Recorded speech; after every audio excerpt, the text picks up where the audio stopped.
मेरी धरती मेरी दुनिया में वेलकम बैक। आपको पता है मैंने आपको क्या बात बतानी है? पता है ना?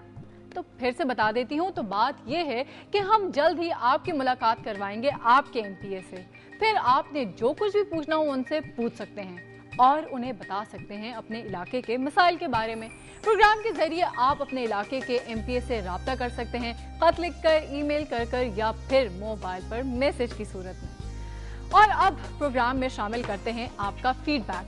भाई आपने इतनी मोहब्बत से जो भेजा है तो शामिल तो करना ही पड़ेगा। हमें खत भेजा है आमना अरशद ने आदम खेल से। आमना कहती हैं कि आपका प्रोग्राम बहुत अच्छा है। हम सब घर वाले ये प्रोग्राम बहुत शौक से देखते हैं। प्रोग्राम से हमें बहुत सारी मालूमात भी मिलती है और पूरे पाकिस्तान की सैर भी घर बैठे बैठे हो जाती है। प्रोग्राम में कभी आदम खेल के हवाले से भी कुछ शामिल करें।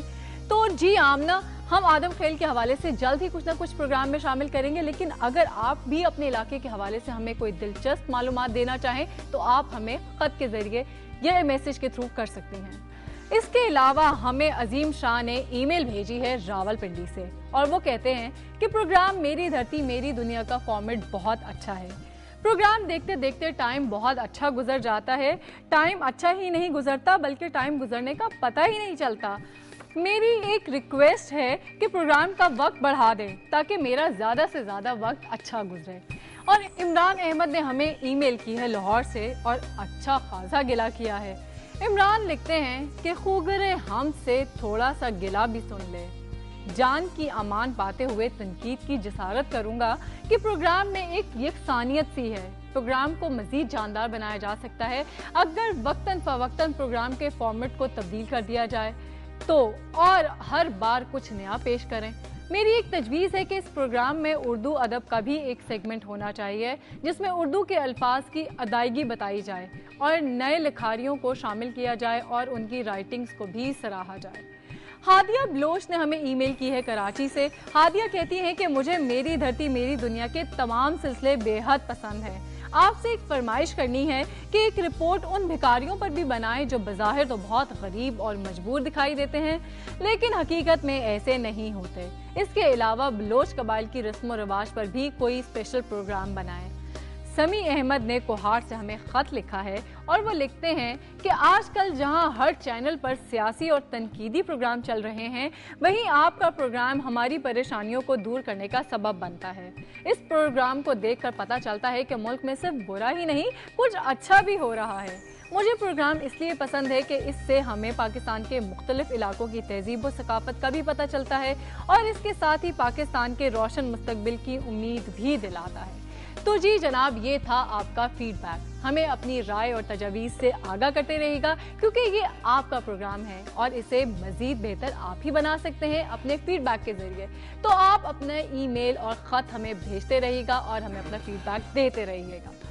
एक बच्चा जिंदगी में मुख्तलिफ स्टेजेस से गुजरता है, बचपन, लड़कपन, जवानी और बुढ़ापा। इसी तरह गांव, कस्बे और शहर भी मुख्तलिफ स्टेजेस से गुजरते हैं और डेवलप या फिर डी डेवलप होते रहते हैं। शहरों की सूरत हाल भी बदलती रहती है। तभी हम मुल्क की मारूफ शख्सियात से पूछते हैं कि उनका शहर पहले कैसा था और अब कैसा है। आज भी हमारे साथ एक मेहमान है जो अपने शहर के बारे में हमें बताएंगे बहुत सारी बातें। ये मेहमान और उनका शहर कौन सा है भाई, ये तो देखकर ही पता चलेगा। तो फिर देखते हैं।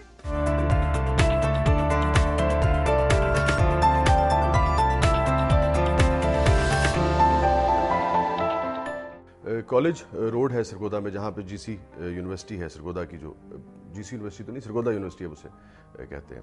उसी पे एक हॉस्पिटल था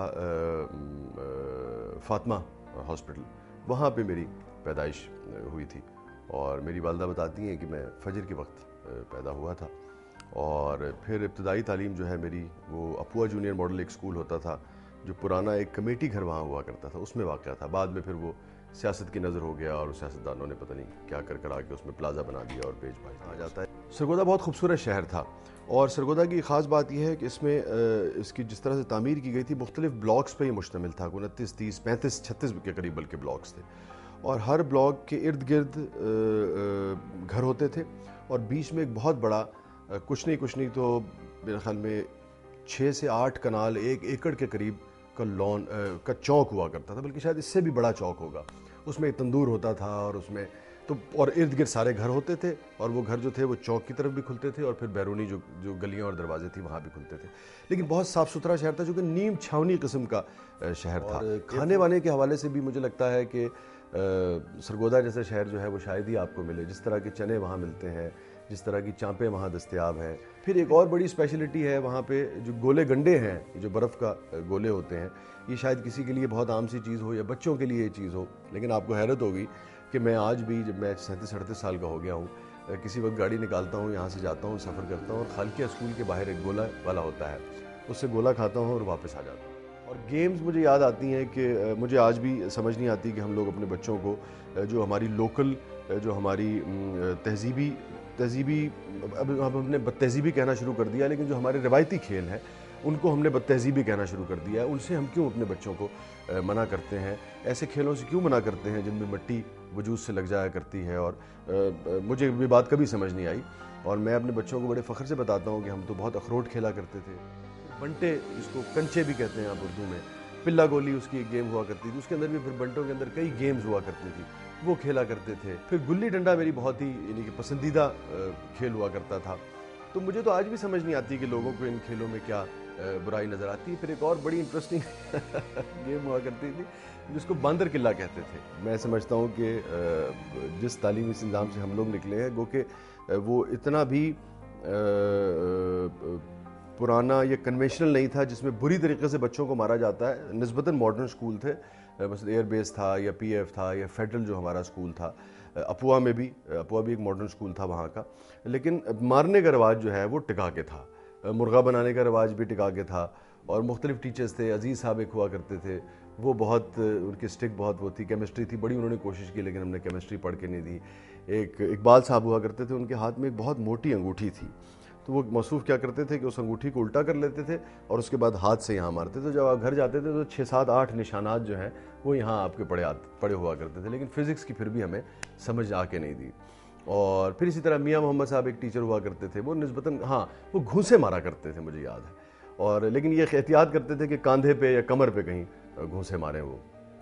और मैं वैसे सिंगल पसली था, लेकिन मार मैंने भी बहुत खाई है, फ्रॉक जंपिंग भी की है, मुर्गा भी बने हैं, और बल्कि मेरी एक नज़्म है उसमें इस पूरे इसका जिक्र भी है, मुर्गा बनने का और सारे उसका। तो मैं बहुत शहर तब्दील हो गया है और कंजस्टेड हो गया है बहुत ज़्यादा। मुझे ये बुनियादी तब्दील है, और बाकी छोटी छोटी चीज़ें हैं लोगों के लिए शायद वो इम्पोर्टेंट ना हो, लेकिन एक जगह पे कुछ मॉन्यूमेंट्स थे, जैसे बम चौक था, वहाँ पे अब वो बम आपको वो नज़र नहीं आता है, क्योंकि हमने सारी उम्र उसको वहाँ देखा है। और कोई कहता था ये एम आलम साहब का गिराया हुआ बम है, कोई कहता था इंडियंस छोड़ गए थे, तो बच्चे थे तो 100 उसके साथ कहानियाँ वाबस्ता हुआ करती थी, और वो नहीं था। फिर शाहीन एक जगह लगा होता था, वो भी अब मेरे ख्याल में उसकी भी उन्होंने रिप्लेस कर दिया है। और बहुत खुला शहर होता था, बड़ी वुसअत थी, न सिर्फ लोगों के दिलों में बल्कि गलियों और सड़कों में भी। लोगों के दिलों में तो वो वुसअत शायद अब भी कायम है, लेकिन जो गलियाँ और सड़कें हैं वो बहुत ज़्यादा कंजस्टेड हो गई हैं। और सरगोदा के बारे में कभी नहीं सोचा था कि ये शहर भी इतना कंजस्टेड हो जाएगा। और नज़्म मेरी जो सरगोदा ही के ऊपर लिखी है, और इन्हीं गलियों और इन्हीं सारे जितना आपने गुफ्तगू की है हमने, वो सारी इस नज़्म के अंदर समोई हुई है। वो मैं नज़्म आपके साथ शेयर कर लेता हूँ। नॉस्टैल्जिया इसका उन्वान है। यहीं पे था मेरा बचपन, यहीं कहीं पर था, यहीं पे था मेरा बचपन, यहीं कहीं पर था, यहीं हंसा था, यहीं पर कहीं पे रोया था, यहीं हंसा था, यहीं पर कहीं पे रोया था, यहीं दरख्तों के साए में थक के सोया था। थिरत जगह मेरी आँखों में यार बेली थे, थिरत जगह मेरी आँखों में यार बेली थे, यहीं पे इश्क के मौसम धमाल डालते थे, यहीं पे खेल थे मेरे, यहीं घरौंदे थे, यहीं पे चूड़ियों से नाम काढ़ लेते थे, यहीं पे इश्क के मौसम धमाल डालते थे, यहीं पे खेल थे मेरे, यहीं घरौंदे थे, यहीं पे चूड़ियों से नाम काढ़ लेते थे, यहीं पे तितलियों से रंग छान लेते थे, यहीं पे जुगनुओं से अपनी बात चलती थी। ये जितनी चीज़ें हैं, ये सब चीज़ें हमें वहाँ मिला करती थी। कोई हंसी थी जो हर वक्त साथ चलती थी, यहीं पे था वो लड़कपन, यहीं कहीं पर था, यहीं पे माँ मुझे सीने लगाए रखती थी, यहीं पे माँ मुझे सीने लगाए रखती थी, यहीं पे पापा ने एक बार कान खींचे थे, यहीं पे माँ मुझे सीने लगाए रखती थी, यहीं पे पापा ने एक बार कान खींचे थे, यहीं बनाया था उस्ताद ने मुझे मुर्गा, शरारत और ने की थी, सज़ा मुझे थी मिली। मैं कितनी देर खड़ा धूप में रहा तन्हा, तमाम यार मेरे खुश मेरी सज़ा पर थे। मेरा वजूद थे कमबख्त, कितने पाजी थे। यहीं पे था वो लड़कपन, यहीं कहीं पर था।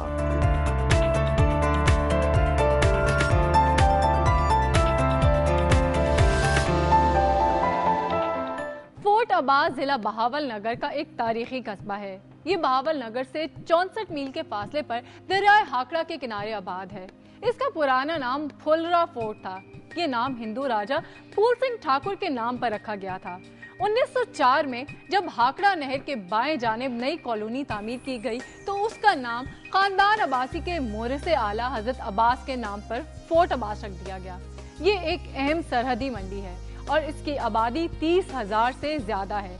इसके 3 मील मगरिब में चोलिस्तान का वसीओ अरीज सहरा शुरू हो जाता है। और जनाब, अब बारी है तस्वीर की। तो जो तस्वीर आपको प्रोग्राम के शुरू में दिखाई गई थी और जिसके बारे में मैंने हिंट भी दिया था, वो है जमजमा तोप की, जो लाहौर अजायब घर के सामने अनारकली बाजार के रुख पर संगे मरमर के चबूतरे पर रखी हुई है। ये तोप 250 साल पुरानी है। इसे मुख्तलिफ नामों से याद किया जाता है। इसे जमजमा, भंगियों की तोप या किम्स गन कहा जाता है। किम्स गन का नाम इसे बरतानवी मुसन्निफ रेडयार्ड किपलिंग के नॉवेल किम की मुनासबत से दिया गया है, जबकि मकामी लोग इसे अब भी ज्यादातर भंगियों की तोप ही कहते हैं। ये तोप 1757 में ढाली गई थी और इसका शुमार बड़े सगीर में उस वक्त तक बनने वाली सब तोपों में से सबसे बड़ी तोप में होता था। कहा जाता है कि तोप ढालने की खातिर लाहौर के शहरियों ने हर घर से तांबे या पीतल का एक एक बर्तन फ्राहम किया था। ये तोप 9.5 इंच दहाने की है और कोई 14.25 फीट लंबी है। अहमद शाह अब्दाली ने 1761 में इस तोप को पानीपत की तीसरी लड़ाई में इस्तेमाल किया और काबुल में वापस जाते हुए वो इसे लाहौर छोड़ गया।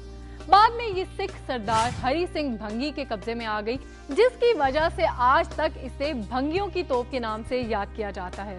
महाराजा रंजीत सिंह ने 1802 में भंगियों को शिकस्त देकर ये तोप अपनी तहवील में ले ली और फिर इसको कई लड़ाइयों में इस्तेमाल किया। जब ये तोप इस्तेमाल के काबिल ना रही तो इसको लाकर लाहौर के शाही किले में रख दिया गया। इसके बाद ये तोप लाहौर में ही रही। बरतानवी दौर में इस तोप को अजायब घर लाहौर के सामने रख दिया गया। तोप का असली नाम जमजमा ही है, जिसका मतलब है शेर की धार। और जनाब, इसके साथ ही आज के प्रोग्राम का वक्त खत्म होता है। फिर मिलेंगे दुनिया के नए हालात व वाक़यात के साथ। तब तक के लिए अल्लाह हाफ़िज़।